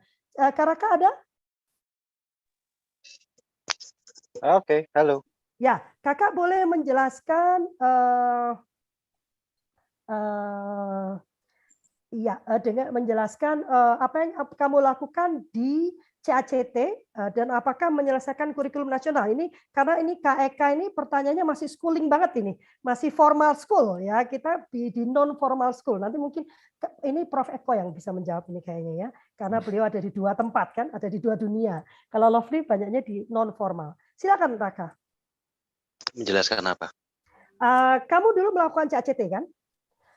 Iya. Waktu kamu melakukan CACT, apa saja sih alur yang kamu kerjakan waktu melakukan CACT? Oke. Pada dasarnya CACT itu pengajuan riset ya. Seperti ketika ya kemudian saya tahu ketika anak kuliahan mengajukan skripsi atau saya sekarang bekerja di media mengajukan liputan, CACT memiliki alur yang serupa. Jadi pada dasarnya saya sedang tertarik dengan topik apa atau isu apa atau hal apa. Kemudian saya mengisi suatu form yang saya pikir akan ditunjukkan dan dibicarakan dulu formnya baru ngomong pengalaman saya, makanya saya agak kaget. Satu form yang pada dasarnya menyatakan apa ya waktu itu, apa yang sudah saya ketahui tentang topik tersebut, dia berkorelasi dengan bagian mana saja dari kurikulum yang yang berlaku pada saat itu. Dan bagaimana saya mau meneliti hal tersebut dan outputnya nanti seperti apa. Apakah saya mau bikin presentasi, apakah saya mau bikin karya tulis, apakah saya mau bikin karya seni tentang hal tersebut. Dan itu saya salah satu cara untuk mendalami hal yang sedang menjadi minat kami pada waktu itu sebagai dalam konteks saya waktu itu homeschooling atau dalam konteks ini sebagai pelaku pendidikan non formal. Sebenarnya lebih ke situ sih. Ya mengajukan saya mau belajar apa. Dan bagaimana itu membantu kamu di waktu sekarang kamu bekerja? Kalau CACT kan mengajarkan struktur berpikir ya sebenarnya, ketimbang hal yang lain, lebih ke struktur berpikir dan untuk mengetahui persisnya kenapa saya perlu mempelajari hal tersebut, kenapa hal tersebut menarik, kenapa hal tersebut signifikan bagi saya. Jadi mendorong untuk berpikir lebih mendalam ketimbang sekedar menerima dan dan mengambil hal-hal yang menurut saya wajib atau yang seharusnya diambil. Dalam konteks sekarang saya bekerja, biasa beroperasi dengan CACT membantu saya dalam beradaptasi dengan cepat dengan sistem manajemen di kantor, sistem manajemen redaksi karena saya bekerja di media, membantu saya untuk melakukan program riset untuk reportase yang mendalam, membantu saya untuk mengajukan ide dan gagasan liputan ke redaksi saya dengan lebih mudah karena saya terbiasa berpikir secara lebih terstruktur. Hal apa yang membuat saya tertarik? Apa muasal dari hal tersebut? Apa yang sudah saya ketahui tentang hal tersebut? Apa yang mau saya cari tahu lebih jauh tentang hal itu? Saya bisa cari tahu dari mana, hasilnya apa, kira-kira berapa lama. Itu kan penjabaran-penjabaran yang aplikasinya banyak dalam keseharian dan pekerjaan saya sekarang. Tapi prinsip-prinsip dasarnya saya pelajari melalui CACT pada waktu itu ketika saya masih berstatus sebagai pelaku pendidikan non formal. Dan waktu itu kami pertama kali bereksperimen dengan CACT ketika saya masih SMP kelas 1, kelas 2, ya setara SMP kelas 1, kelas 2. Jadi memang sudah lumayan dini ya dibiasakan untuk berpikir seperti itu. Awalnya memang susah ya, jadi kalau dipikir ini terdengar sulit sekali, ya memang sulit di awal karena kita memberikan ruang bagi anak-anak untuk untuk mencari tahu mereka maunya apa. Dan disitulah peranan pada waktu itu fasilitator dan sekarang coach itu jadi penting untuk menjadi teman diskusinya anak, bukan teman mendiktenya anak. Untuk kemudian bilang bahwa, "Oh iya, kalau kamu tertarik sama itu, mungkin ini bakal seru buat kamu, mungkin kamu bakal seperti ini buat kamu." Tapi tetap memberikan ruang bagi anak atau pada waktu itu saya untuk mencari tahu sendiri, untuk mengeksplor dengan cara saya. Setelah beberapa kali melakukan dalam tanda kutip proyek CACT, ya 3-4 kali saya lakukan, lama-kelamaan sudah terbiasa sendiri gitu bahwa oke, sekarang saya lagi tertarik ini, aku pengen cari tahu soal ininya, kira-kira saya perlu waktu sekian lama, saya mau riset lewat sini, nanti jadinya begini ya gitu. Ntar pas pertemuan orang tua murid saya mau bikin presentasi ngomongin soal hal ini. Dan sebenarnya itu mendorong inisiatif juga ke saya sebagai seorang anak. Itu satu hal yang mungkin tidak banyak dibicarakan dan bukan diskursus yang populer dalam pendidikan kita, memberikan anak inisiatif karena kita terbiasa mengajarkan anak untuk bersikap baik dan menurut, bukan berinisiatif. Nah, risiko memiliki anak yang inisiatif adalah bahwa mereka tidak akan selalu sopan santun. Risiko karena tidak setiap saat inisiatif dan inovasi itu dapat diterima. Tapi di situ peranan kunci adanya orang tua, adanya coach atau pendamping dalam konteks ini, adanya peer group yang sama-sama sudah melalui proses yang serupa. Karena dengan itu masa-masa transisi dan masa-masa awal tersebut bisa dijalani dengan cukup mudah. Dan ketika kita bicara dampaknya sekarang, dampaknya ya tentu saja ketika saya masuk ke dalam tim dalam konteks lingkungan kerja, ketika saya memutuskan untuk membuat inisiatif-inisiatif sendiri di bidang saya, baik itu media maupun kesenian, 2 bidang yang saya geluti, saya terbiasa untuk berpikir dan bekerja secara sistematis dan saya terbiasa untuk memetakan persoalannya apa, kebutuhannya apa, langkah-langkahnya apa, resources yang saya miliki apa, output-nya nanti jadinya apa, kendalanya kira-kira apa, perlu waktu berapa lama, dan kemudian dijalani. Jadi sebetulnya mengajari design thinking sebelum design thinking menjadi istilah yang populer. Kira-kira seperti itu. Wah, menarik ya. Tadi Raka bilang, kok belum ditunjukkan ini contohnya. Saya tunjukkan dulu ya. Jadi nanti dimulai dari membuat seperti ini ya. Semuanya nanti digabungkan dalam LMS kita. Jadi kita punya learning management system kita sendiri. Nah, ini untuk sementara saya buatkan di dalam Google Form, Prof ya. Moga-moga juga sudah dilirik-lirik ya, Prof. Jadi di dalam individual education form ini, anak yang akan mengisi tapi didampingi oleh coach dan orang tua. Jadi sebetulnya ada 3 pihak di dalam pengisian individual education form ini. Anak yang melakukan didampingi oleh orang tua dan coach. Jadi nanti ada sesi di mana kita kami bertiga berdiskusi ya. Dan ini ada 3, kita memakai 3 dimensi dalam struktur kompetensi kelulusan ya, SKL ya. Ada dimensi sikap, dimensi pengetahuan dan dimensi keterampilan. Nah, berbeda dari pemahaman umum, dimensi keterampilan itu bukan hanya bicara tentang apakah bisa main piano, ya Prof ya, bukan hanya bicara tentang apakah bisa main bola, dimensi keterampilan itu justru yang paling baik ini, karena dia diminta untuk berpikir dan bertindak sesuai ilmu yang sudah dia pelajari. Jadi di keterampilan inilah dia menerapkan ilmu pengetahuannya. Ya, jadi satu step lebih tinggi nih Bu, daripada hanya bicara apakah wajib ikut 3 mapel, bahasa Indonesia, matematika, bukan itu. Ini satu step lebih tinggi ya. Dan kurikulum kita sedang bergerak mengarah ke sana. Benar ya, Prof ya? Kurikulum Ya, kita betul. bergerak mengarah ke sana. Tidak lagi bicara tentang matematikanya berapa, tetapi itu dijadikan satu pembelajaran yang utuh agar anak punya keterampilan dalam menggunakannya untuk kehidupan dia. Ya, dan ini sebentar, saya mesti ganti. Saya mau menunjukkan karena anak-anak juga wajib membuat jadwal harian. Nah, ini kalau Raka dulu belum bikin IEP ya, Raka hanya merencanakan bulanan sesuai SKL, Prof. Kalau dulu Raka, jadi dia lihat standar kompetensi kelulusan, lalu dia memetakan mana yang perlu dia pelajari untuk bulan ini, ya Raka ya. Tapi Raka juga membuat, Raka dan Deli juga membuat daily schedule. Nah ini yang harus diisi anak-anak sebelum masuk. Ini wajib. Nah ini data diri sama ya. Lalu giat di rumah karena kita mulai dari awal nih. Pagi kamu mau melakukan apa gitu kan? Setiap jam dalam hidupnya kita biasakan untuk direncanakan. Ya, sebetulnya ini awalnya karena saya paling nggak suka, Prof. Kalau saya nanya anak saya, jadi hari ini mau ngapain? Nggak tahu.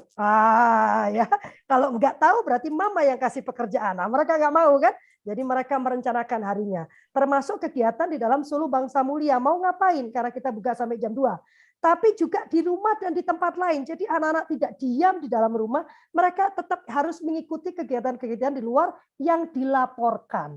Nah ini ya, semua harus dilaporkan. Ini saya kasih a glimpse aja ya. Apakah boleh bertanya? Boleh Kak. Ya, ini tadi saya menjawab supaya Raka ada yang mau ditambahkan setelah ditunjukkan formnya. Mau lihat form apa lagi? Sudah. Nah, Ya ini kira-kira memang itu yang dilakukan. Form CACT Mama belum bikin. Ini ada juga form jalan-jalan. Jadi intinya di SBM ini semua kegiatan anak itu menjadi proses pembelajaran, gitu ya, Prof ya.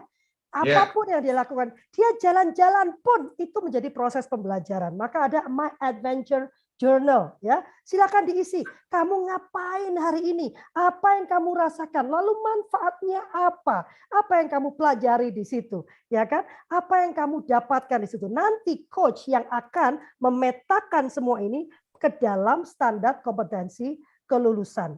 Jadi semua kegiatan anak itu dijadikan sebuah pembelajaran, bukan hanya duduk membaca buku, mengerjakan soal, ya itu hanya bagian kecil dari pembelajaran. Tetapi semua kegiatan dia, bagaimana dia berinteraksi, bagaimana dia berekspresi, kreativitas tadi Profesor bilang menciptakan itu harus dimulai dari sejak dini. Nah sejak awal kita sudah berikan anak-anak kebebasan untuk menentukan sendiri apa yang hendak mereka kerjakan.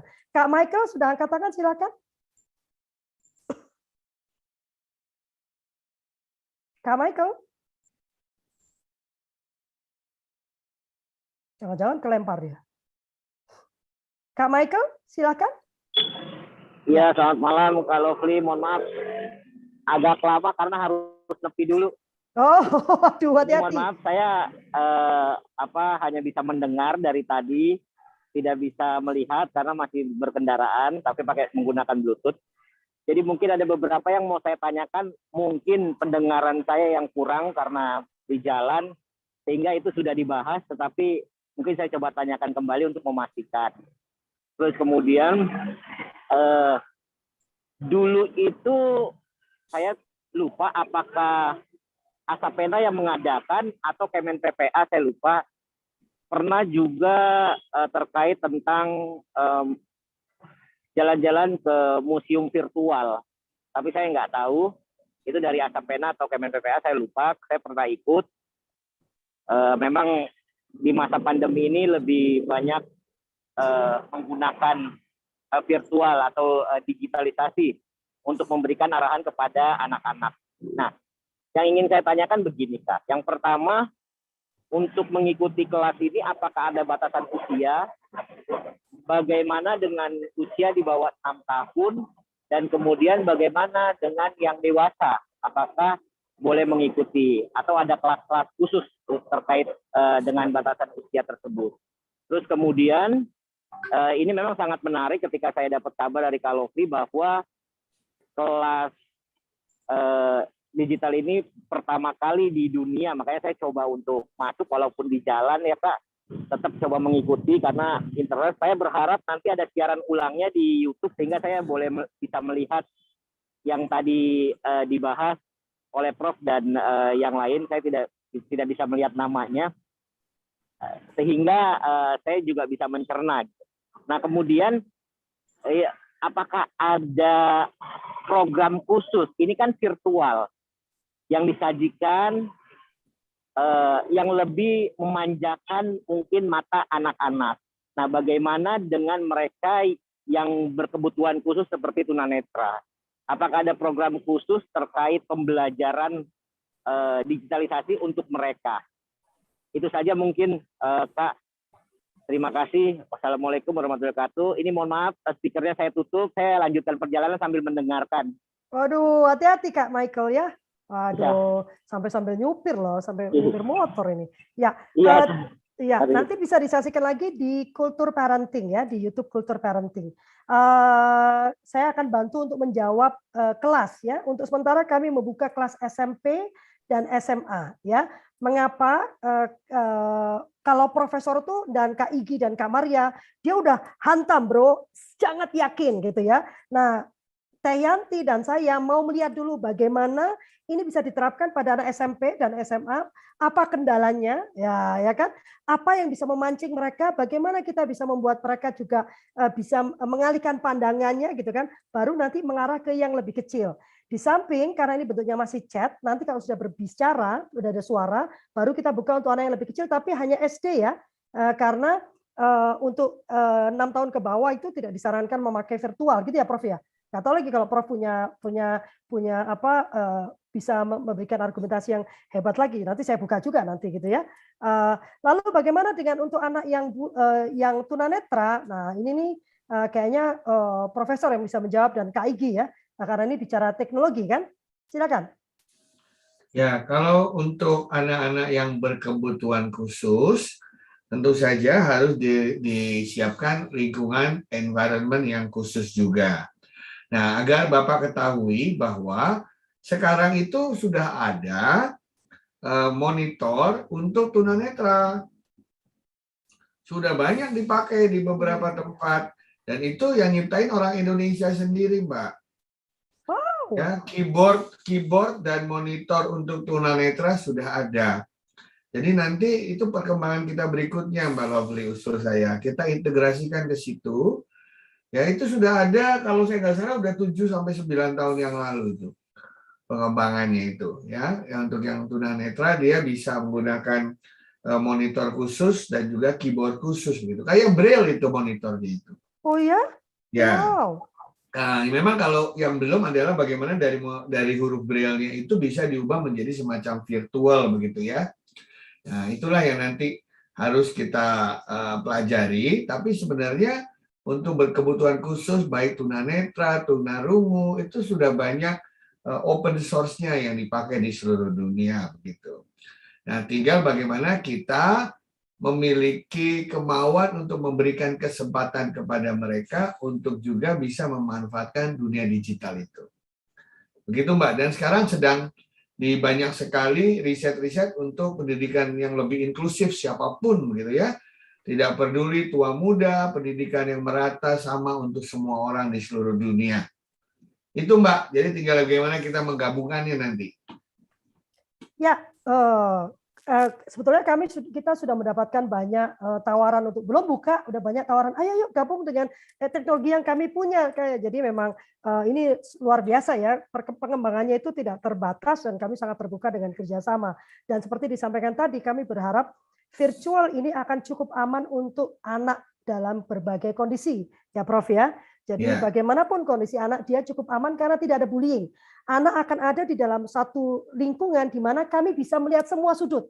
Kalau di sekolah biasa, ya Prof, sembunyi di balik kamar mandi, nggak kelihatan sama gurunya. Ya, kalau di Suluh Bangsa Mulia, semua sudut kami bisa lihat, ya. Tapi jangan bilang anak-anak, nanti mereka cheating. Mereka tuh kan cheatnya pinter banget ya. Ya, jadi nanti kita bisa mengawasi mereka dan akan ada.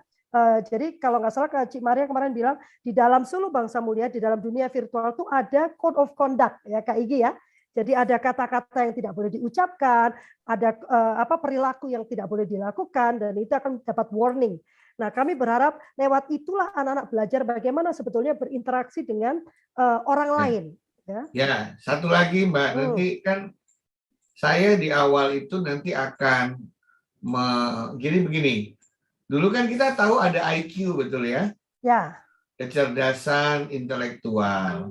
Kemudian ada lagi dilengkapi dengan SQ, kecerdasan spiritual. Kemudian ada EQ, kecerdasan emosional. Nah, di tempat kita ini ditambahin lagi satu kecerdasan. Apa itu? Kecerdasan digital. Namanya DQ itu, kecerdasan digital. Kenapa? Supaya anak-anak kita itu menjadi warga negara digital yang baik, tidak mudah dalam berkata-kata di media sosial, dalam menanggapi hoax dan lain sebagainya. Nah, itu belum ada di sekolah manapun yang ngajarin digital quotient, kecerdasan digital. Karena sekarang kita berinteraksi kan tidak hanya lewat fisik ya, kita lewat WA, kita lewat Zoom, kita lewat email. Nah, itu ada kecerdasannya sendiri. Buktinya apa? Buktinya banyak orang-orang pintar, orang-orang hebat, tapi begitu masuk digital, isinya maki-maki. Nah, itu dia IQ-nya tinggi, tetapi kecerdasan digitalnya rendah. Gitu, Mbak Lovely. Itu yang terjadi di masyarakat kita sekarang ya Kak, ya Prof ya. Ya, literasi bahasanya sudah rendah, jadi informasi ditelan mentah-mentah, terus literasi digitalnya lebih rendah lagi, di-share mentah-mentah, terjadilah kericuhan. Termasuk digital safety, digital security, digital identity, nah, itu kita pelajari semua, etikanya. Etika-etikanya betul, karena tidak bisa dipungkiri dunia akan bergerak ke sana ya, walaupun dan pandemi ini hanya mempercepat ya. Kak Jo, kami mengundang Kak Jo dan Ananda untuk ikut trialnya dulu, nanti baru kita bicara tentang bagaimana biayanya ya. Jangan bicara biaya dulu, kita coba dulu anaknya biar senang dulu ya. Baru kita akan bicara biaya. Tapi jangan khawatir, dari biaya yang kami sampaikan ada diskon 50% ya. Dan ini akan dimulai di bulan Juli. Benar ya Prof? Kan mulai bulan Juli ya? Ya. Iya. Apakah ada yang mau bertanya lagi secara langsung, mumpung ada Raka, ada Profesor di sini. Kalau mau ingin bertanya tentang bagaimana, mungkin nggak sih itu dilakukan? Anak-anak suruh bikin jadwal sendiri, karena biasanya gitu pertanyaannya. Itu ada dua, Mbak. Ini dua pepatah ini dari nenek moyang kita. Apa itu dua? Satu, tak kenal maka tak sayang. Dan yang kedua, Allah bisa karena biasa. Kuncinya itu. Ya, baru biasa nanti kalau dicoba.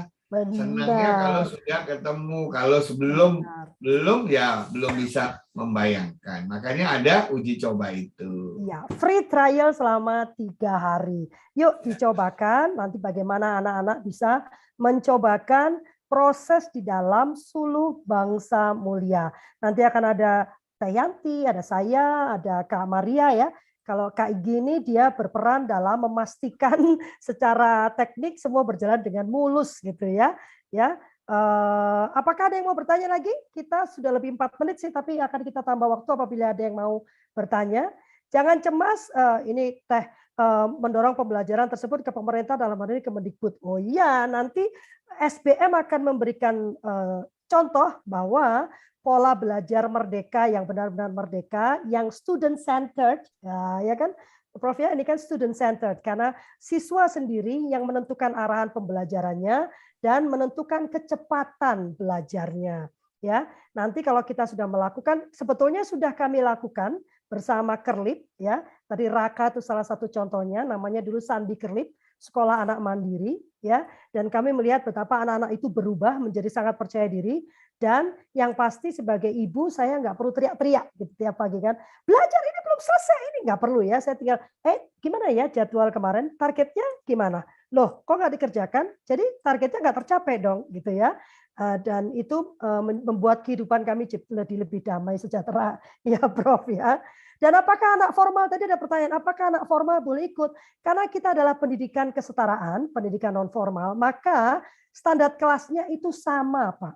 Kedepannya kurikulum cuma satu, tidak ada kurikulum kesetaraan dan kurikulum formal ya Prof ya. Kurikulumnya cuma satu, kurikulum nasional. Nah harusnya Prof, ini lagi titip lagi nih ke PGRI ini, harusnya kalau udah namanya kurikulum nasional, pencapaiannya nasional, nggak perlu lagi ada kata ujian kesetaraan, ya kan? Nah, tapi Bapak tadi ditanyakan, yes bisa, anak formal di kelas yang sama bisa masuk ke SBM. Ya, anak kelas 1 SMP pindah ke kelas 1 SMP SBM bisa, atau anak kelas 1 SMP pindah karena dia naik kelas jadi kelas 2 SMP bisa gitu ya, bisa dilakukan seperti itu ya. Terus ada 2 pertanyaan tadi aku lupa. Apakah sudah tingkatannya baru SMP dan SMA ya Pak ya? Perguruan tinggi tadi sebetulnya saya mengundang wakil rektornya UT ya, tapi beliau ada rapat malam ini katanya. Tapi akan sangat menarik kalau SBM punya cantolan universitas ya Prof ya. Tenang aja, saya lagi bersama UT membuat virtual university-nya. Oh. Tetapi masih belum dalam bentuk VR, masih dalam bentuk LMS. Oh. Ya, Masih kalah gitu. satu step ya. Kak Philip, ada yang mau ditanyakan kah? Kak Eka ini gambarnya sudah avatar, ini pasti udah gamer berat ini kan. Ya kan? Pak Dr. Mulyadi, Kak Thomas, saya tahu ada Kak Thomas di sini, Kak Joel, apakah ada yang mau disampaikan atau ditanyakan? Kak Di, wah ini banyak teman-teman kita nih ya. Kak Esther dari Kompas, ada yang mau disampaikan kah? Atau ditanyakan? Bu Lofi. Ya, halo. silakan. Ya. Ya Bu, sorry Bu, saya dalam perjalanan ya, nggak apa-apa ya, saya tutup. Nggak apa-apa. Bu, saya mau tanya, memang ini menurut saya untuk sekolah virtual ini sangat menarik ya, apalagi kalau dunia mungkin ke skillan misalnya.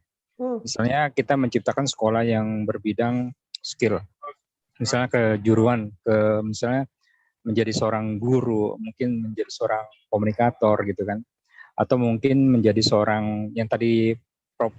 Eko katakan, misalnya kita kayak seperti Kansania gitu ya.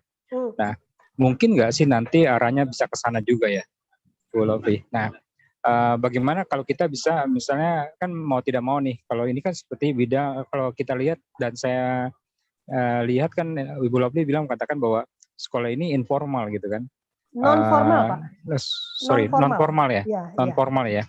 Seperti kayak PKBM ya. Jadi arah pertama ke PKBM ya. Ya, satuan pendidikannya PKBM. Satuannya ya. Kemungkinan bisa nggak nanti suatu saat mungkin bisa bekerja sama dengan perguruan tinggi gitu untuk bisa mengembangkan. Wong saya punya Profesor Eko Indrajit. Ya kan, Profesor Eko kan dia punya kan. Artinya kenapa nggak berawal dari perguruan tinggi yang kolaborasi saat sekarang gitu Bu? Ini mau berdiri sendiri dulu atau memang seperti apa? Mohon pencerahannya. Yang saya katakan Pak Mulyadi, perguruan tinggi itu dalam pendidikan tuh sudah berada di sisi hilir begitu. Jadi kalau dari SD belum terbiasa berpikir independen, belum terbiasa mengeksplorasi diri, akhirnya terbawa sampai perguruan tinggi itu. Ya, jadi makanya saya katakan Pak, waktu ngomongin manajemen belajar independen justru di perguruan tinggi susah. Karena mereka dari SMA udah terbiasa disuapin. SMA susah karena SMP udah disuapin. SMP susah karena dari SD udah disuapin. Nah, jadi saya bilang samalah pendidikan karakter ya. Saya bilang pendidikan karakter di perguruan tinggi ya sudah susah. Awalnya tuh di keluarga kok. Nah, awalnya ya masa-masa emasnya di keluarga. Itu sudah masuk ke menuju dewasa, di universitas sudah masuk dari pribadi dewasa, sudah 17 tahun. Mereka sudah memiliki otoritas untuk mengambil keputusannya sendiri. Itu banyak yang orang lupa, gitu ya. bahwa mereka diajarkan MKDU di perguruan tinggi. Hei, mereka sudah 17 tahun loh. Secara undang-undang mereka sudah memiliki hak untuk menentukan nasibnya sendiri. Nah, justru masa-masa keemasan terbiasa berpikir kritis, terbiasa eksplorasi itu adalah dari usia-usia emas, dalam hal ini SD mestinya. Nah, Bu Lovely kan sedang istilah HOTS itu kan ya. Prof. Yes. Terima kasih, Prof. Sama Hai, HOTS Prof. begitu Pak Depannya Mulyadi. masih ada pengembangan. Anak-anak SMA diajarin HOTS, higher order thinking. Nggak biasa dia. Yap. Oh, SMP-nya nggak biasa berpikir HOTS. SMP bingung juga. Di SD nggak biasa diajarin berpikir HOTS terus sampai akhirnya di Iya. dalam. Iya. Nah, itu Oke. Pak, jangan khawatir. Terima kasih Prof. Eko. Amin, Bu amin. Lovely, kalau memang Ya. saya lebih tanya lebih detail lagi, mau informasi lebih lanjut, saya hubungin kemana ya? Silakan hubungi saya, Bapak boleh share nomor Bapak. Bapak udah isi absen? Oke, saya share di admin itu ya, di chatting ya. Ya, Terima nanti kasih, Bu. nanti saya kontak secara personal ya, saya WA Baik, ya. terima kasih. Ya, Bu ya, Lovely, saya sepakat dengan Dr. Eko, Prof. Eko. saya sepakat dengan Profesor ya. Yang namanya high order thinking itu dilatihkan, bukan satu yang assign gitu. Jadi, oh udah 15 tahun, berarti sudah high order karena udah tinggi. Hari mungkin badannya udah tinggi, Prof. Jadi harus high order thinking. Padahal itu adalah ya kan? Itu adalah sesuatu yang dilatihkan, dibiasakan sejak kecil. Itu sebabnya ada yang namanya resume membaca, Prof. Di situ anak dengan coach akan diajak ngobrol tuh. Jadi nggak cuman kasih tulis resume, terima kasih, masukin. Nggak begitu, gitu ya. Ada diskusi dengan coach-nya, makanya namanya coach, bukan guru. Ya, karena coach ini yang akan melatih anak berpikir secara analitis, kritis analitis. Karena kita akan menuju ke profil pelajar Pancasila 6 itu ya, yaitu ada bertakwa, kebinekaan global, mandiri, kritis, apalagi Prof. Bantu saya Prof. Apa tuh? Aku yang lupa. Ada 6 profil pelajar. Pokoknya jadi anak baik-baik. yang jelas ada kritis analitis. Menurut saya dia tidak akan bisa kritis analitis kalau dia tidak mandiri. Makanya sejak awal anak yang melakukan sendiri, lalu nanti dibenturkannya dengan apa? Dengan target yang dia tentukan sendiri. Ya, dan bagaimana dengan orang tuanya? Tadi saya lupa. Profesor menyebutkan bahwa karakter itu dimulai dari rumah. Maka orang tuanya nggak kami diamkan. Orang tua yang masuk dalam Suluh Bangsa Mulia otomatis menjadi anggota suluh keluarga. Jadi ada pelatihan selama 1 bulan yang harus orang tua ikuti, ya, sudah termasuk dalam biaya. Berikutnya dia ikut dalam pembelajaran di kultur parenting pagi, ya, wajib menonton, memberikan resume. Jadi nggak cuma anak, Prof, orang tua pun belajar menjadi orang tua sehingga nanti kita semua menjadi lebih baik. Dan hasil orang tua itu menjadi poin buat anaknya, ya. Nanti poin itu bisa kemana-mana, bisa nanti tahu-tahu mendapatkan badge untuk terbang ke New York, ya Prof, pindah ke virtual world-nya New York, gitu ya. Kak Deli, mohon nomor telepon Dr. Mulyadi ini disimpan ya, kayak kita punya Kak Deli sekarang. Ada lagi yang mau bertanya? Kita akan tutup 2 menit lagi. Saya masih punya waktu 2 menit. Menarik. Nanti usul saya tanggal 3-5 kita rame-rame aja masuk, orang tuanya juga ikut. Boleh, silakan. Yang jelas harus mendaftarkan diri dulu karena akan kita siapkan avatarnya ya.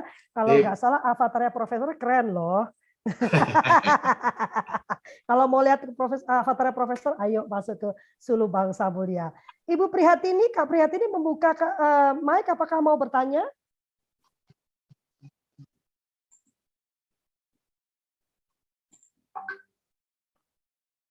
Ya, kalau gitu kita tutup. Terima kasih banyak teman-teman. Profesor mau memberikan semangat, jangan penutup. Semangat, jangan penutup. Kata penyemangat, gitu. Ya. Saya nggak suka kata penutup.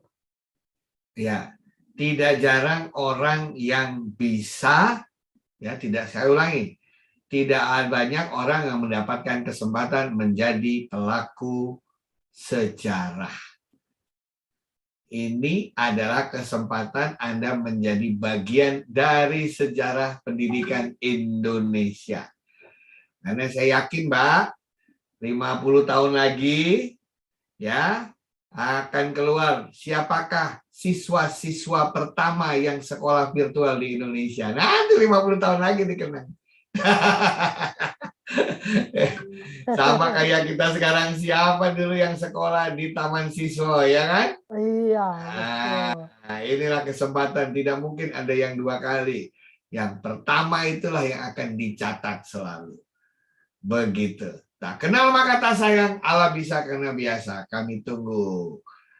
Ya, kehadiran terima Anda kasih. semua. Wah, luar biasa, Prof. Pokoknya kalau ketemu Profesor langsung semangat aja.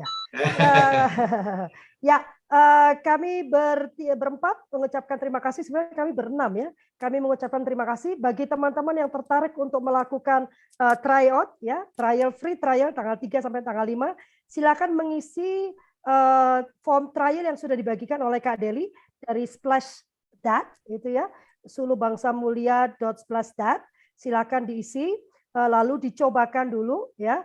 Nanti boleh mencoba beberapa kali karena trial ini akan kita lakukan berkali-kali ya, Prof ya, supaya kita semua bisa terbiasa dan menikmati berada di dunia virtual ya. Bahkan kami akan muncul di pameran pendidikan di dunia virtual, Prof ya. Nanti saya mengundang Profesor juga. Dan akhir kata kami mengucapkan terima kasih yang sebesar-besarnya dan juga memohon maaf apabila ada pernyataan, perkataan, sikap, gestur yang kurang berkenan. Kami tidak ingin merendahkan, menghina, ataupun menggurui. Kami hanya ingin menyampaikan apa yang menjadi keyakinan kami. Ya, lihat wajah-wajah sumringah kami memperkenalkan sekolah yang kami banggakan ini. Ya, dan keyakinan kami akan konsep yang akan kami terapkan. Dan yang jelas itu juga yang kami kerjakan bagi anak-anak kami. Jadi kalau enggak anaknya aja enggak boleh ya Prof ya. Pasti enggak mungkin ya, Profesor sudah bersedia memasukkan anak beliau ke dalam sekolah kita karena percaya dengan konsep kita. Saya pun sudah menggunakan konsep ini pada 2 anak saya, demikian juga Kak Iki dan Kak Maria. Terima kasih banyak, sampai bertemu di acara berikutnya. Wassalamualaikum warahmatullahi wabarakatuh. Tuhan memberkati. Terima kasih, Prof. Terima kasih semuanya. Terima kasih. Dokter Bagus. Bye-bye semuanya. Terima kasih. Selamat malam. Malam sukses Kak semuanya. Maria. Sehat selalu. Selamat tahun baru kalau nggak ketemu lagi. Ya, thank you, Bro. Tahun baru, Prof. Mbak Lovely. Thank you, Kak Maria. Thank you, Pak Baik, Igi. ya, Pak Igi. Terima kasih. Asih. Thank you. Kan ditutup Kak Deli.